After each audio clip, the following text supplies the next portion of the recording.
Hello friend, अस्सलाम वालेकुम। कैसे हैं आप सब? क्या हाल चाल है आप सबके? आज आया हूँ वेजिटेबल मार्केट तमाम में, इधर सामान खरीदने लेकर आया हूँ।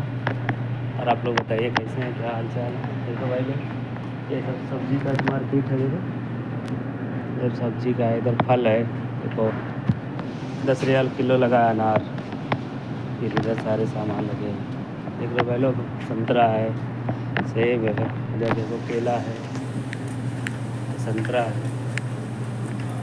तो देखिए आप, आम है। देखो भाई लोग, आम इसमें ऐसे कितने बड़े बड़े आम, 10 रियाल किलो आम। और आप लोग बताइए कैसे हैं, क्या हाल चाल है?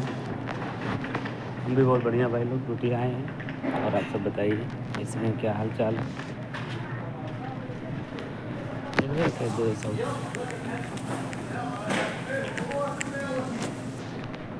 और सब बताइए क्या हाल चाल है? आप सबके बढ़िया हैं?